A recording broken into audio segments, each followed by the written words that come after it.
행복한 성도 19번째 시간으로 긍정이라는 제목으로 하나님 말씀 나누겠습니다. 이번 주 서점가에서 책 한 권을 보았습니다. 제목이 어떻게 인생을 살 것인가 였습니다. 제목부터 일단 저의 관심을 끌었습니다. 어떻게 인생을 살 것인가. 그리고 부제가 더욱 저의 주의를 끌었습니다. 부제가 이렇습니다. 하버드생 인생 명강의. 그러니까 하버드 대학생들, 하버드 학교에서 했던 그 강의였다는 것입니다. 저자가 수린이라는 분이었고 번역책이었습니다. 책을 구입한 건 아니고 그 자리에서 잠깐 스킵식으로 잠깐 이렇게 빠르게 넘기면서 거의 전부를 읽은 것 같습니다. 그런데 눈에 띄는 게 있었어요. 하버드 출신들이 각 분야에서 성공하는 이유에 대해서 말하고 있는데, 그것에 대해서 우리가 흔히 알고 있는 것처럼 지식이나 능력이나 똑똑해서 가진 재능이 탁월해서 그게 아니라는 거예요. 그럼 뭘까? 그 비결로 책은 하버드 정신을 꼽고 있었습니다. 하버드 정신이 뭘까? 그 내용을 빠르게 살펴보니까 결국 긍정이었습니다. 책의 내용 중 한 부분을 소개하면 이렇습니다. 당신은 당신의 운명을 바꿀 용기가 있는가? 세상에는 완전히 가능한 일도 불가능한 일도 없다. 처음부터 그 결과는 아무도 모른다. 하버드대 출신처럼 우수해지고 싶다면, 그리고 빛나는 성과를 거두고 싶다면 마음속으로 나는 할 수 있다를 여러 번 되뇌이라. 할 수 있다는 이런 믿음으로 모든 일을 대한다면 성공도 불가능한 일이 아님을 발견할 것이다. 이것이 바로 자신감의 힘이요 하버드대의 정신이다. 결국 하버드 정신이라는 건 긍정의 자세였다라는 것입니다. 어떤 상황에서도 용기를 잃지 않고 난 할 수 있어, 난 포기하지 않아, 결국 승리할 거야, 그런 자신감, 거기가 바로 하버드 정신이고, 그래서 하버드 생들이 각 분야에서 잘 되었다라는 그런 내용이었습니다. 여러분, 그렇게 따지면 긍정은 성도의 정신입니다. 우리는 하버드대는 나오지 않았어도 하버드대 출신보다도 훨씬 더 우리는 긍정적으로 살아야 합니다. 왜 그렇습니까? 우리 주님이 우리에게 늘 함께 하겠다고 말씀하십니다. 할 수 있다고 말씀하십니다. 사랑한다고 말씀하십니다. 어떤 상황에서도 두려워하지 말라고 말씀하십니다. 그러니 우리는 긍정적으로 살아야 되겠죠. 특별히 그 수많은 말씀 중 하나가 오늘 이 말씀 아닙니까? 여러분 잘 아는 말씀, 흔히 우리가 말하는 것처럼 롬팔 28, 로마서 8장 28절. 우리가 알거니와 하나님을 사랑하는 자 곧 그 뜻대로 부르심을 입은 자들에게는 모든 것이 합력하여 선을 이루느니라. 이 말씀은 성도가, 우리가 어떻게 살아야 하는지를 아주 명확하게 말해주고 있습니다. 그건 믿음이고, 믿음의 다른 모습은 긍정입니다. 사실 믿음의 다른 모습은 긍정입니다. 여러분 주변에 믿음 좋은 사람들 보십시오. 믿음이 좋다고 하는데 우울하고 늘 부정적이고 이런 사람이 있습니까? 그건 말이 안 되는 거예요. 빛과 어둠이 섞일 수 없는 것처럼, 물과 기름이 섞일 수 없는 것처럼 그건 말이 안 됩니다. 믿음이 좋은데 우울하다, 믿음이 좋은데 늘 걱정이 많다, 믿음이 좋은데 늘 불평한다, 이건 말이 안 돼요. 믿음 좋은 사람들을 보십시오. 항상 밝아요. 어렵지 않은 게 아니에요. 어려워요. 어려운데 밝아요. 힘든데 밝아요. 분명히 아픈데 밝아요. 이게 도대체 어디서 나오는 힘이지? 이게 의아한 거예요. 그게 바로 성도의 정신이고 성도의 자세고, 그 배경은, 그 근거는 하나님이신 줄 믿습니다.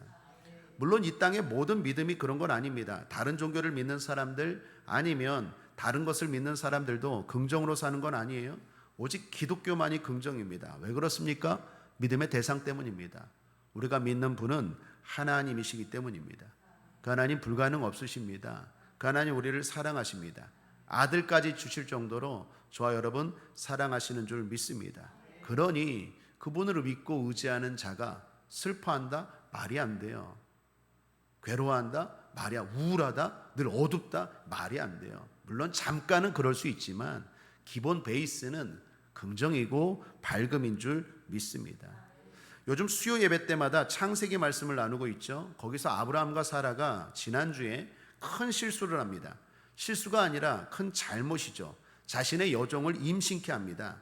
하나님이 자녀를 주겠다 약속하셨는데 10년이 돼도 자녀가 생기지 않으니까 편법을 쓴 거예요. 사라가 말합니다. 내 여종 하갈이 있으니까 동침하고 아들을 낳자. 이거 당시에는요 문화였습니다. 불법이 아니에요.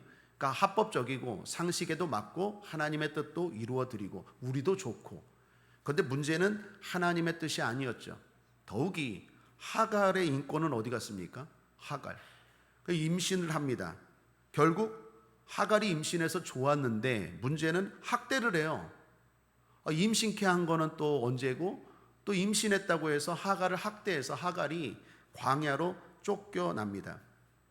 이건 도저히 믿음의 사람들이 할 행동이 아니죠. 자신들의 뜻을 이루기 위해서 여종 다른 여인의 한 인생을 힘들게 하고 또 임신하니까 또 학대를 해서 또 광야로 쫓아냅니다. 이건 믿음의 사람들이 절대로 할 행동이 아닙니다. 그리고 아브라함과 사라의 믿음은 여기까지 실패로 끝날 수 있는 상황이에요. 그런데 그런 상황에서 하나님이 개입하지 않습니까? 하나님이 개입하셔서 광야에서 쓸쓸히 울면서 이를 가는 하갈에게 나타나서 어떻게 하십니까? 위로하시죠. 사랑하는 여러분, 하나님의 위로는 말만이 아닙니다. 하나님의 위로는 축복이에요. 하나님의 위로는 곧 약속이에요. 그러면서 하갈에게 말하죠. 다시 주인에게 돌아가라. 창세기 16장 9절입니다. 여호와의 사자가 그에게 이르되 내 여주인에게로 돌아가서 그 수하에 복종하라. 결국 하갈이 기쁨으로 다시 돌아와 사레를 섬깁니다. 아마도 제가 볼 때 하갈은요 아브라함이 미웠을 거예요. 사레가 미웠을 거예요. 안 그렇습니까? 자기에게 임신케 하고 뿐만 아니라 임신했다고 또 학대해서 내쫓고, 이게 도대체 말이 안 되는 거죠. 그럼에도 불구하고 하갈은 사레를 기쁘게 섬깁니다. 왜요? 하나님의 약속이 있거든요. 사랑 여러분, 하나님의 약속이 있는 사람은요 사람에게 시험 들지 않아요. 원수까지도 사랑할 수 있는 힘은 하나님의 약속입니다.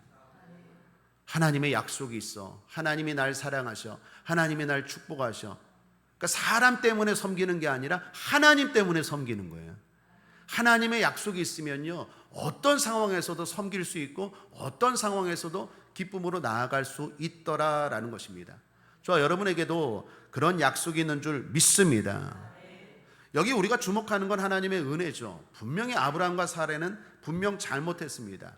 그들의 잘못으로 믿음 생활 끝난 것 같아요. 그렇게 말해도 무방할 정도로 잘못했습니다. 그러나 하나님이 그들의 삶에 개입하셔서 결국 모든 것이 합력하여 선으로 만드시고 아브라함과 사레는 결국 믿음의 삶을 이어가더라라는 것입니다. 그러므로 실수해도 때로는 잘못해도 긍정입니다. 물론 이 말을 오해하지는 말아야 합니다. 우리가 무슨 행동을 해도 주님이 합력하여 선을 이루신다라는 건 아니에요. 그러나 믿음으로 사는 사람들의 최소한의 삶은 주님이 보장하신다라는 거예요. 이 보장이라는 말이 중요해요. 하나님이 저와 여러분의 삶을 보장하시는 것 믿으시길 바랍니다.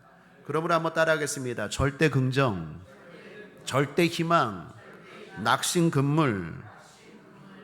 이처럼 긍정의 사세는 이 땅을 살아가는 모든 성도의 믿음의 모습입니다. 자, 이것이 첫째라면 둘째입니다. 둘째는 믿음으로 살다 보면 긍정의 자세가 더욱더 늘어날 수밖에 없습니다. 여러분, 성경에 나오는 세 인물들을 소개합니다. 먼저 요셉입니다. 요셉은 너무나 억울한 일을 당했습니다. 형제들로부터 시기와 질투를 받아 버림받았어요. 더욱이 종으로 팔려가서도 억울한 누명을 쓰게 되어서 감옥에 가게 됩니다. 그의 인생을 보면 계속되는 실패의 연속입니다. 그렇다고 그가 꿈이 없었습니까? 믿음이 없었습니까? 있었어요. 창세기 37장 5절에 요셉이 꿈을 꾸고 자기 형들에게 고하매, 창세기 37장 9절에 요셉이 다시 꿈을 꾸고 그 형들에게 고하여 가로되. 요셉은 꿈의 사람이라 할 정도로 꿈이 분명한 사람이었습니다. 그리고 그 꿈은 하나님이 주신 꿈이었어요. 무슨 말입니까? 믿음이 있던 사람이라는 거예요. 믿음의 사람이라는 거예요. 그런데 어떻습니까? 꿈과 삶이 다르죠. 꿈은 찬란한데, 꿈은 위대한데, 꿈은 가슴 벅찬데, 삶은 억울해요. 삶은 고통이에요. 삶은 실패의 연속이에요. 미움받고 시기받고 쫓겨나고 억울한 일 당하고 감옥까지 가게 되고. 그런데 중요한 건 하나님이십니다. 하나님께서 그의 인생에 개입하셔서 모든 것을 합력하여 선이 되게 하시지 않습니까? 분명 실패이고 잘못되었다 여겼던 일들이었는데 하나님이 개입하시니까 유익이 된 거예요. 예를 들면 애굽에 팔려갔기에 우리가 잘 알다시피 자신의 가족들을 구할 수 있었던 거 아니에요? 보디발의 가정에 가서 경영을 배웠어요. 그 보디발에게 인정을 받아서 그냥 종이 아니라 보디발은 왕, 당시 애굽의 왕 다음 가는 세력가입니다. 엄청나게 살림이 커요. 그 모든 것들을 요셉에게 맡겼다고 하지 않습니까? 요셉이 거기서 실패라고 생각했지만 거기서 나중에 보니까 경영을 배웠어요. 감옥에 들어갔어요. 그냥 감옥 아닙니다. 일반 감옥 아니에요. 저도 군대를 공군 헌병대 나왔거든요. 감옥, 그 죄수들, 군인 죄수들 지키는 감옥을 군 복무를 했는데 일반 감옥과 그다음 장교가 들어오는 감옥과 저 별들 있죠. 아주 높은 사람들 들어오는 감옥이 달라요. 일반 감옥과. 여러분 요셉이 간 감옥은요 일반 감옥이 아니에요. 술 맡은 거 하는 장, 떡 맡은 거 하는 장, 높은 사람들이 들어오는 감옥에, 거기서 요셉이 감옥에 있으면서 뭘 배웠을까요? 애굽의 정치를 배운 거예요.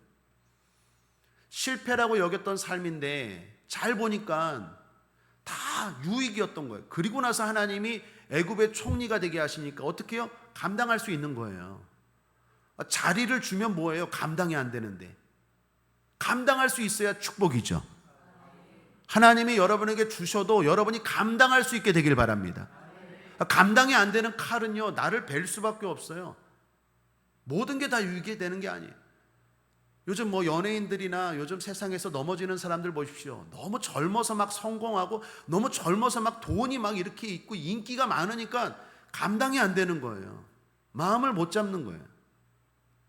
요셉도 보십시오. 분명히 실패라고 여겨졌지만 그 모든 상황에서 하나님이 개입하시니까 유익이었고 결국에는 이 모든 것들이 합력하여 선이 됐어요. 그걸 깨닫고 요셉이 나중에 유명한 고백을 하지 않습니까? 창세기 50장 20절입니다. 이 말씀을 우리 함께 읽어보겠습니다. 시작. 당신들은 나를 해하려 하였으나 하나님은 그것을 선으로 바꾸사 오늘과 같이 만민의 생명을 구원하게 하시려 하셨나니. 참 멋진 말이고 성도들이 반드시 기억해야 될 말이고 특별히 꿈이 있는 사람들 반드시 붙들어야 될 말이에요. 여러분 꿈이 있다고 길까지 평안한 건 아니에요. 꿈이 클수록 길은 험해요. 잊지 마십시오. 꿈이 클수록 길은 험해요. 요셉도 보십시오. 당신들은 나를 해하려 했으나 해하려 하는 것이 좋은 건 아니죠. 유익도 아니죠. 그런데 결과적으로 하나님이 그것을 바꾸시니까 유익이 되었다라는 것입니다. 이처럼 성도에게는 하나님이 함께 하십니다. 그래서 살다 보면 더욱더 깨닫게 돼요. 긍정으로 살아야 되겠구나. 믿음으로 산다는 건요, 다른 말로 긍정적으로 삶을 대하는 것입니다. 내 뜻대로 되지 않아도 낙심하지 않는 것입니다. 내 계획대로 되지 않아도 포기하지 않는 것입니다. 그게 믿음의 사람의 모습이다라는 것입니다. 다윗도 마찬가지입니다. 다윗의 가장 유명한 고백은 아마도 시편 23편일 것입니다. 우리가 잘 알고 좋아하는 말씀이니까 우리 함께 읽어보겠습니다. 시편 23편 시작. 여호와는 나의 목자시니 내가 부족함이 없으리로다. 그가 나를 푸른 초장에 누이시며 쉴 만한 물가로 인도하시는 도다. 내 영혼을 소생시키시고 자기 이름을 위하여 의의 길로 인도하시는 도다.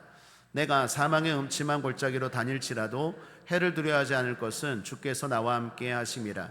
주의 지팡이와 막대기가 나를 안위하시나이다. 주께서 내 원수의 목전에서 내게 상을 베푸시고 기름으로 내 머리에 바르셨으니 내 잔이 넘치나이다. 나의 평생의 선하심과 인자하심이 정녕 나를 따르리니 내가 여호와의 집에 영원히 거하리로다. 여러분 이 말씀에서 하이라이트는 어디 있겠습니까? 마지막 6절입니다. 나의 평생의 선하심과 인자하심이 정녕 나를 따르리니 내가 여호와의 집에 영원히 거하리로다. 이건 미래에 대한 확신이거든요. 미래에 대한 고백입니다. 이런 긍정적인 확신이 어떻게 나왔을까요? 다윗이 믿음으로 살면서 생긴 거예요. 푸른 초장 쉴 만한 물가로 인도하시는 하나님, 의의 길로 인도하시는 하나님, 사망의 음침한 골짜기에서도 합력하여 선이 되게 하시는 하나님, 원수의 목전에서 오히려 승리를 주시는 하나님, 이런 하나님을 다윗은 경험했어요. 그러니 점점 믿음이 생긴 것이고, 그 믿음은 다른 말로 긍정적인 자세예요. 그래서 마침내 6절을 고백할 수 있었던 것입니다. 내 미래는 밝을 것이다. 내 미래는 천국이다. 내 미래는 모든 것이 합력하여 결국 선이 될 것이다. 결국 시편 23편은요, 다윗이 믿음으로 살면서 경험하게 된 긍정에 대한 고백입니다. 사랑 여러분, 믿음으로 살면 점점 더 사람이 긍정적으로 될 수밖에 없어요. 하나님의 일하심을 경험하거든요. 우리는 실수와 실패가 많은 존재 아닙니까? 아무리 잘하려고 해도 연약하잖아요. 그런데 가만 돌아보십시오. 하나님이 다 합력하여 선이 되게 하셔서 오늘 여기까지 있게 하신 것 아니겠습니까? 우리의 노력만으로 여기까지 있었다? 절대로 그렇지 않아요. 그 가운데 하나님의 알게 모르게 개입하심이 있었기 때문에 지금 저와 여러분이 이만큼 살고 있고, 더 중요한 건 지금도 진행형인 줄 믿습니다. 긍정으로 사십시오. 슬픈 일이 있습니까? 어려운 일이 있습니까? 내 뜻대로 내 계획대로 안 되는 것 있습니까? 끝난 거 아니에요. 합력하여 선이 될 줄 믿습니다. 또 한 사람 소개하면 욥입니다. 욥은 얼마나 많은 고생을 당했습니까? 그리고 본인 입장에서 억울한 일들이었어요. 욥의 인생을 잘 보여주는 두 구절이 있습니다. 욥기 첫 구절과 마지막 구절입니다. 두 구절을 비교하면 명확하게 알 수 있습니다. 욥기 시작인 욥기 1장 1절입니다. 우수 땅에 욥이라 이름하는 사람이 있었는데 그 사람은 순전하고 정직하여 하나님을 경외하며 악에서 떠난 자더라. 한마디로 믿음이 좋았던 사람이에요. 그런데 마지막 42장 12절, 여호와께서 욥의 모년에 복을 주사 처음 복보다 더하게 하시니. 자, 1장에서 보듯이 욥은 믿음이 좋은 사람이었는데 42장까지 가는 동안 수많은 어려운 일들이 있었어요. 뭐 욥기 하면 우리가 흔히 말하는 인내책 아닙니까?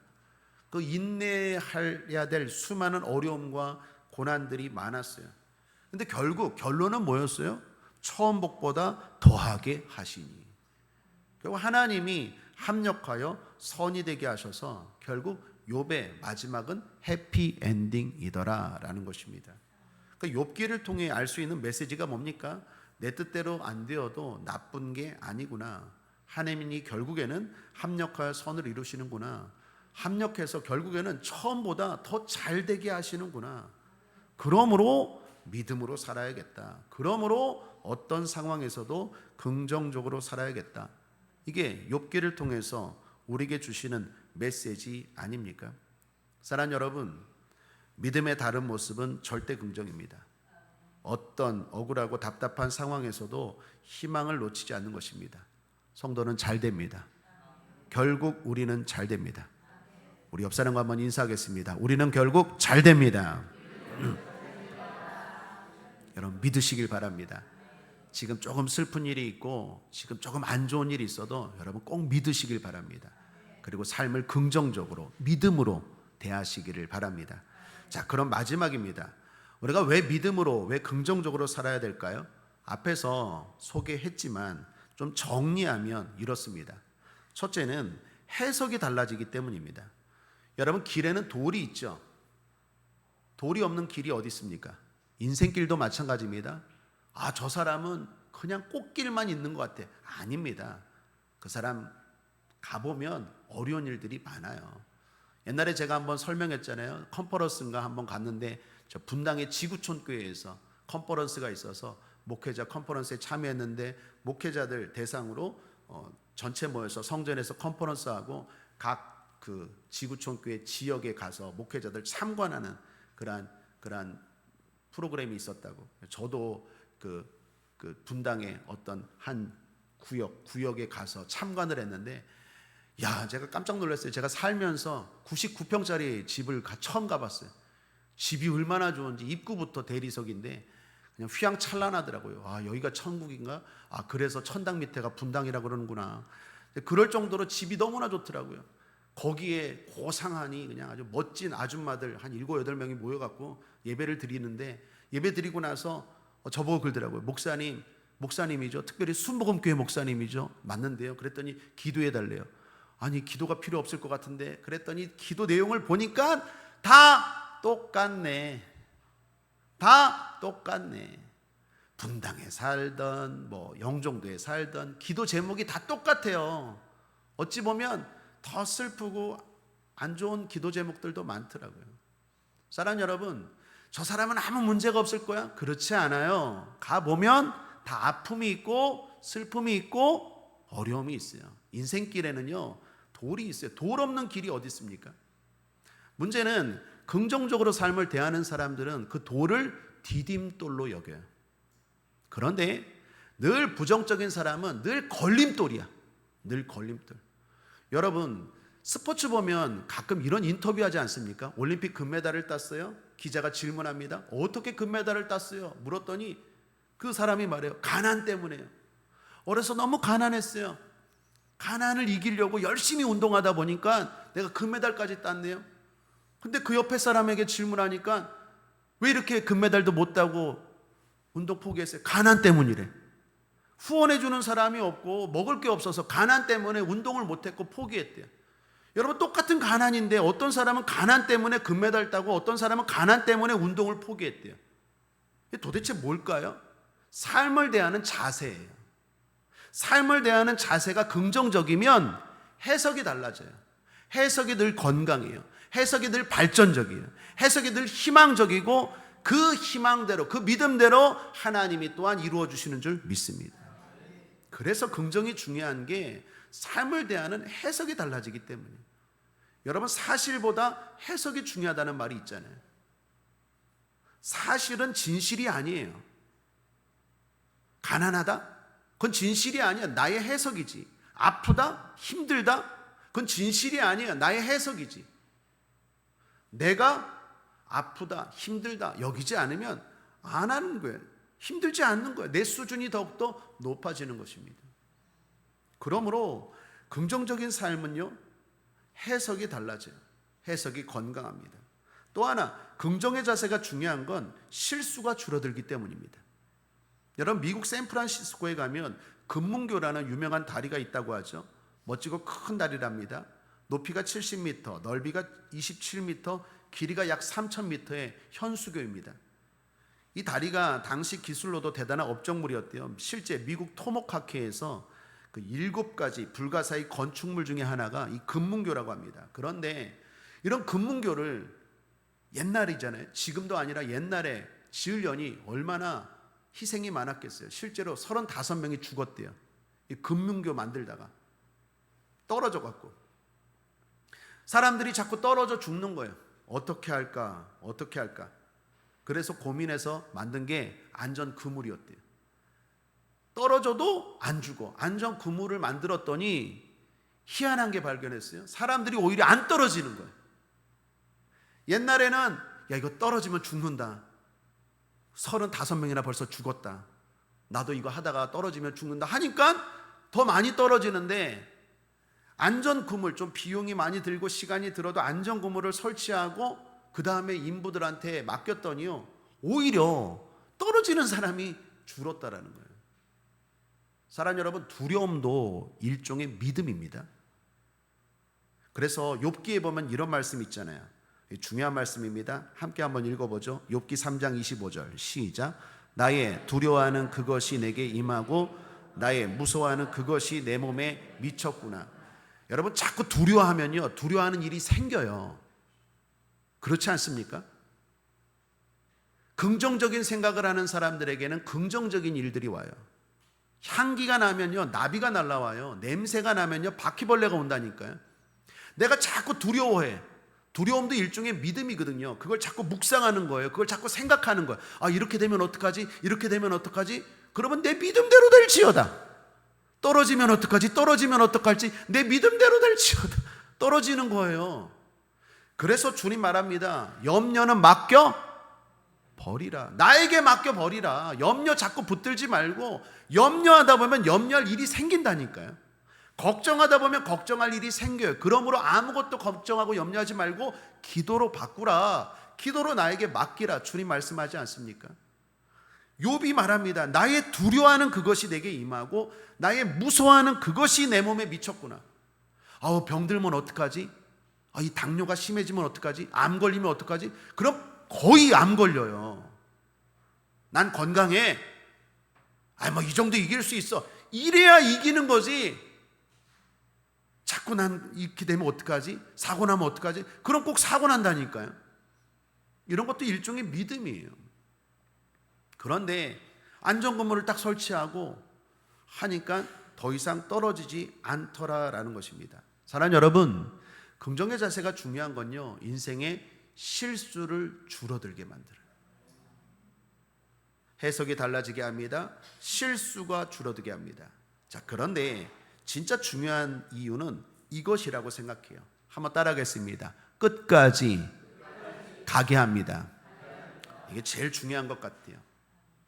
긍정의 삶을 대하는 것이 중요한 건 우리로 하여금 끝까지 가게 해요. 왜 그렇습니까? 끝까지 가야 하거든요. 인생 끝난 거 아니에요. 함부로 끝났다, 함부로 망했다, 함부로 난 안 된다. 요즘 젊은이들은요, 살아보지도 않고 이 생망, 이번 생은 망했대요. 20대가 그런 얘기를 해요.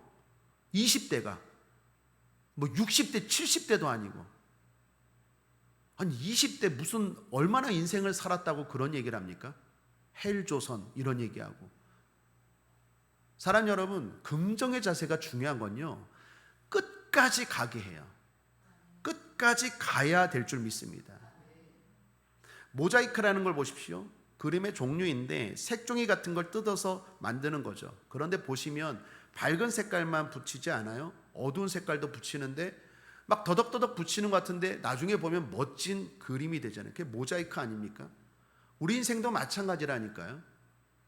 지금 좀 안 좋은 어두운 것들이 더덕더덕 붙였다고 낙심하면 안 돼요. 나중에 그게 다 어우러져서 멋진 그림이 된다니까요.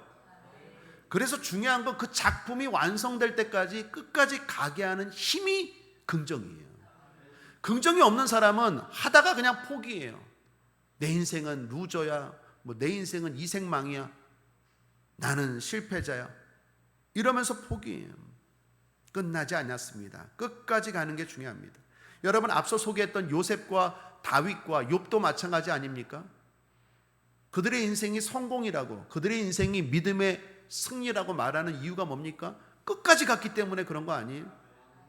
그들에게 왜 어려움이 없었어요? 근데 그 어려움이 있었을 때 그들이 포기했다면 그냥 끝난 거지만, 다윗도 그렇고 욥도 그렇고 요셉도 그렇고 어려움의 시간들, 구체적으로 말하면 요셉은 13년, 다윗은 10년, 그렇게 어려운 시간들을 잘 견디었기 때문에 결국 끝까지 갔기에 그들은 성공, 그들은 잘 살았다 말할 수 있는 거 아니겠습니까? 그러므로 성도에게 긍정의 자세가 중요한 건 끝까지 가게 하는 힘이 긍정이기 때문이에요. 성경에서 주님 말씀합니다. 마태복음 23장 13절. 그러나 끝까지 견디는 자는 구원을 얻으리라. 조금 견디다 말면 안 돼요. 힘들고 어려워요. 그러나 긍정적인 생각으로 끝까지 견디어야 구원입니다. 히브리서 3장 14절. 우리가 시작할 때 확실한 것을 끝까지 견고히 잡으면 그리스도와 함께 참여한 자가 되리라. 믿음으로 하나님의 약속을 잡았어요. 예배의 자리를 잡았어요. 기도의 자리를 잡았어요. 봉사의 자리를 잡았어요. 끝까지 가야 하나님의 영광의 자리, 잔치의 자리에 참여하는 줄 믿습니다. 히브리서 6장 11절. 우리가 간절히 원하는 것은 너희 각 사람이 동일한 부지런을 나타내어 끝까지 소망의 풍성함에 이르러. 끝까지 소망을 놓치지 말아야 돼요. 마지막에 웃는 자가 진짜 웃는 자라니까요. 근데 거기까지 가게 하는 힘이 긍정입니다. 요한계시록 2장 26절. 이기는 자와 끝까지 내일을 지키는 그에게 만국을 다스리는 권세를 주리니. 중도에 포기하면 안 돼요. 끝까지 가야 하나님이 만국을 다스리는 권세를 줍니다. 주님 앞에 설 때까지 끝난 게 아니에요. 그런데 그렇게 살게 하는 힘이 뭡니까? 긍정이에요. 긍정적인 사람들은 포기하지 않아요. 낙심하지 않아요. 늘 긍정적으로 해석하고 삶을 대하기 때문에 끝까지 가더라라는 것입니다. 지난주 재미있는 타이틀의 유튜브를 하나 보았습니다. 단 5개의 매장으로 파리바게트 3,400개를 이기는 방법. 제목이 흥미롭죠? 어디 이야기일까 살펴보니까 성심당이라는 빵집 이야기예요. 창업주가 임길순이라는 분이었습니다. 이분이 6.25 전쟁 때 극적으로 살아났어요. 흔히 흥남철수작전이라고 하죠. 미국과 한국군이 6.25 때 그러니까 밀렸죠. 중공군에 의해서 후퇴하게 될 때 그 함경남도 흥남시 그 부둣가에 수많은 사람들이 모이지 않았습니까? 제가 알기로는 10차례에 걸쳐서 이렇게 남한으로 그 배 타고 이렇게 남한으로 부산이나 경남 쪽으로 막 피난 갔잖아요. 피난. 그게 나중에 성공해서 그 당시에 트루먼 대통령인가요? 크리스마스에 가장 좋은 선물이었다고, 가장 큰 기적이었다고 하는 그런 흥남 철수작전. 이 성심당을 세운 이 사람도 당시 그 흥남시 부둣가에 있었대요. 그때 하나님께 기도했대요. 하나님, 이 전쟁통에서 저를 살려주신다면 하나님의 일을 하면서 어려운 이웃 돌면서 살겠습니다. 그런데 극적으로 살아나게 된 거예요. 그리고 피난 가게 된 거예요. 경남 어느 지역에 자리를 잡았습니다. 원래 음식 솜씨가 있어서 냉면을 잘 만들었대요. 냉면을 만들어서 팔았는데 이게 잘 팔리기 시작한 거예요. 그리고 남으면 어려운 이웃들 갖다 주고 하나님의 은혜 감사하니까 하나님 섬기면서 그러다가 이 사람 저 사람 말하는 거 보니까 큰 도시 가서 해도 잘 되겠다고. 그래서 꿈이 생겼어요. 기도했어요. 하나님 더 많이 벌어서 더 하나님 앞에 영광 돌리고 또 어려운 이웃 돕겠습니다. 그래서 서울로 가자. 그래서 가족들하고 기도하고 응답받고 짐 싸들고 서울로 갔는데 기차를 타고 서울로 가다가 기차가 대전에서 고장이 나버린 거예요. 뭐 지금은 그런 일들 거의 없지만 그 당시 때는 뭐 비일비재했겠죠. 뭐 저도 그렇게 나이가 많지는 않지만 저 때도 기차가 고장 나갖고 이거 막 열차에 머문 적이 있었거든요. 서울로 가던 기차가 대전에서 멈춰버린 거예요. 고장이 나서. 그러니까 다음 기차가 언제 올지도 몰라요. 그 당시 땐 막막하니 열차 있긴 뭐하고 대전을 이렇게 딱 가봤더니 대전도 상당히 크네, 사람도 많네. 그래서 하나님 앞에 기도하고 하나님 여기로 인도하시는가 보다 긍정적인 생각을 가지고 거기 대전에서 내렸대요. 내려서 원래 냉면을 잘했다고 했잖아요. 냉면 장사를 해야 되는데 냉면 재료가 없네. 그래갖고 거기 교회 가갖고 밀가루를 달라 그래갖고 밀가루 갖고 찐빵 장수를 했대요. 찐빵 장수를 했는데 그때 상호를 건 게 성심당. 성심당이 예수의 마음이라는 뜻이에요. 거룩한 성. 예수의 마음으로 장사한다. 예수의 마음으로 사업한다. 성심당 해놓고 찐빵 장수를 했는데 이게 잘 된 거예요. 또 남으면 어려운 이웃 갖다 주고 그러면서 성심당이 점점점 발전하게 된 거예요. 물론 문제가 없었던 건 아닙니다. 문제도 많아요. 프랜차이즈, 성심당은 프랜차이즈가 없어요. 안 한다 했는데 동생이 있었대요. 동생이 형 나도 사업하고 싶어. 동생이 다 달라는데 또 안 해줄 수는 없잖아요. 그래서 동생에게만 프랜차이즈를 해줬는데 동생이 그냥 여기저기 성심당을 했는데 이 초심의 마음으로 똑같이 하지 않으니까 이게 이미지가 안 좋고 동생의 사업은 망해버린 거예요. 성심당이 변했어. 옛날 맛이 아니야. 우리도 옛날에 그 짜장면집 가서 주인 바뀌면 옛날 짜장면 맛이 아닌데 뭐 이런 말 하잖아요. 성심당이 변했어. 이게 동생이 그냥 돈 조금 더 벌려고 그러니까 들어갈 것 좀 빼고 이렇게 하다 보니까 소문이 안 좋아져서 형까지 어려워진 거예요. 동생 망했죠. 근데 망하고 그 다음에 또 공장에 불이 났대요. 이때는요 진짜 망했다. 성심당 끝났다. 우리 빵집 끝났다. 생각했는데 그때도 이 임길순이라는 이 대표는 긍정이었다는 거예요. 아니야. 하나님이 나를 전쟁통에서 살게 하셨고 여기까지 인도하셨고 나는 절대로 망하지 않아. 희망이야. 성심당, 예수의 마음. 난 희망이야. 그리고 다시 복구하는데 직원들이 공장이 망해서 불이 다 타버렸는데 직원들이 그냥 솔선수범해서 사장님 하자고 그래갖고 막 다시 일어났대요. 뭐 저도 한번 먹어봤지만 성심당 가면 그 튀김 소보로인가요? 그 희한한 거죠. 도너츠하고 단팥빵하고 소보로를 이렇게 짬뽕했는데 이게 불티나게 대박이 났어요. 그래갖고 지금도 되게 많이 번성한 거 아닙니까? 그 비화를 보니까 롯데에서요, 회장님이 백지수표를 주면서 우리 백화점 안에도 프랜차이즈 하나 내라고. 안 한다고.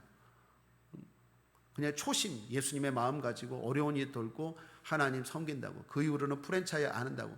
그래서 매장이 5개밖에 안 돼요. 여러분, 파리바게뜨가 엄청나게 얼마나 많아요? 3,400개래요. 그 제목이 5개의 매장으로 3,400개를 이기다. 이거 완전 다윗과 골리앗 이야기 아닙니까? 다윗과 골리앗, 다윗이 골리앗을 이긴 거.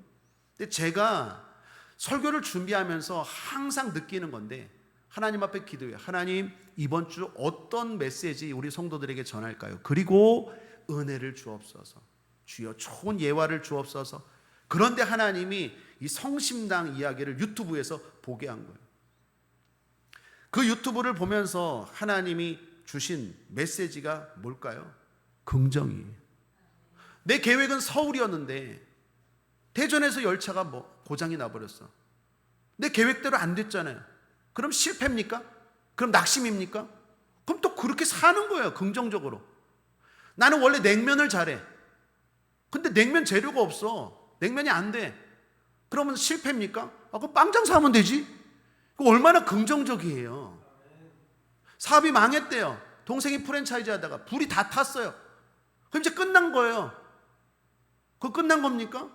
긍정적인 생각 아니니까 도울 손길들, 직원들 막 모여서 직원들이 오히려 더 하자 그리고.